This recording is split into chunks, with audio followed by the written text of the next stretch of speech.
joined by Managing Director of Castile Resources, Mark Hepburn. Hi, Mark. How you going, Julian? Nice to be here. Thank you.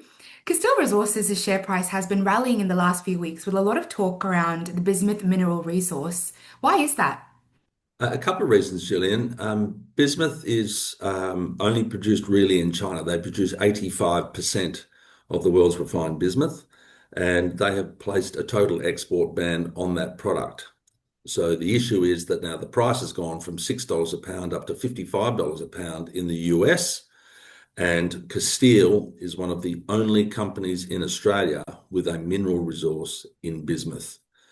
It's used for a couple of things, and obviously in defense mechanisms, but also in the Chinese guided missile program, where they use it as an anti-magnetic to deter interceptor missiles, which set out a magnetic field. The bismuth allows the missile on its path to reject the magnetic field and avoid what they call proximity switches that the interceptor missiles try and put out, and therefore makes the missile more effective. So it is used in warfare, and it also has a low melting point for other purposes in defense, which allow it to be able to used as a cast or a mold in electronic or microelectronic manufacturing. Okay. And what effect has the rally in gold prices had on Castile's financial modelling? Yeah, so gold's one of our other products, and obviously it's one of our main key metals. And gold, we've used in our original PFS, we used a price of about 2,700 Australian dollars. And when you're producing 30,000 ounces of gold, and all of a sudden that price rallies, which it has done, as everyone knows, the Australian dollar gold price is now about $5,200 to $5,300 on a regular basis.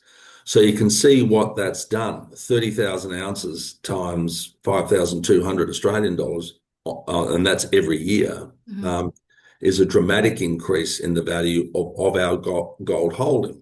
So we are using higher prices in our bankable feasibility study. I see a lot of talk in the chat rooms online about why we're still using 2,600. Well, we're not. That's in our old study from 2023.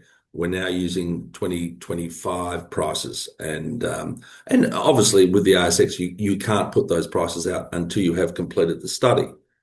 But I'm pretty sure everyone can do some back of the envelope work on the difference of 30,000 ounces per year, getting $2,700 rather than 5,200. So it is pretty significant. And you're running the Ambient Noise Tomography program at site. How's that going? It's fantastic. This is brand new technology that we are the only company in the world has access to. So ambient noise uses seismic vibration, obviously, to look beneath the surface. We've drilled one hole and we've snicked what we think is the side of an anomaly. So we have now put the ambient noise sensors back over Pathfinder 38 that we drilled midway through this year. And we will continue to look for that structure because we believe there's something truly significant there, similar to what we were looking at, the exact style and same geology as our flagship Rover 1 asset that we're developing now. And you were recently invited to speak at a critical minerals supply chain conference in India with representatives from the Japanese, Indian, American, and Australian governments. Why was Castile invited to present at the conference? Yeah, it's interesting. A development company being asked to present at a conference is as significant as this one. This was not a pay-as-you-go conference. This was an invite from governments to present. The single reason we were asked to present was that we are one of the only Australian companies that will be producing downstream critical minerals.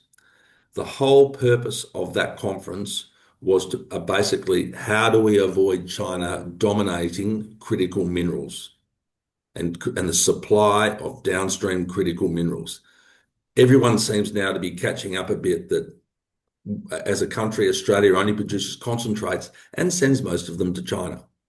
So now what we are looking at is, and this was one of the results of the conference as well, Japan and India are panicking about where they're going to get their critical minerals because of those export bans that I talked about earlier on metals such as bismuth and copper and all of the rare earth elements.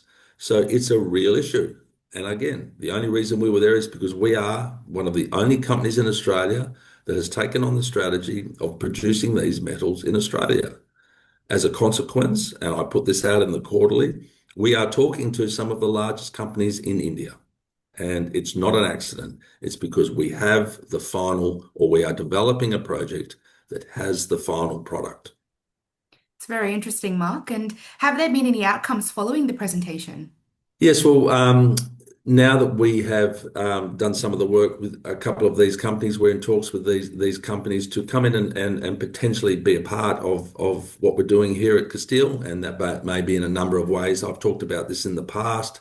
We're constantly looking at ways to finance the project that don't involve heavy dilution, and given the size and strength of some of these companies, again, for a company like Castile, it's a fantastic opportunity. And just lastly, what can investors look forward to from Castile in the next few months?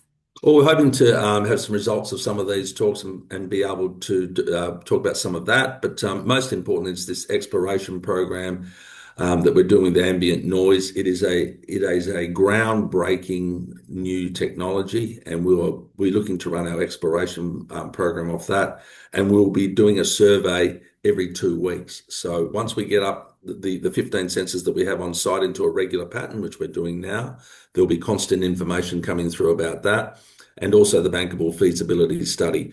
We've completed a fair bit of all the studies that we need to do. There are a couple more that we need to do. And we're looking at some when we can get that bankable feasibility study out. We're hoping before the end of the year, but it depends on a bit of timing with what's happening with some of the studies we're doing and some of the people we're talking to. So there is a lot happening, and there'll be a lot coming out within that next sort of 6 to 8 weeks. Fantastic. Thank you so much for your time today, Mark. We definitely look forward to following your progress. Thanks, Gillian.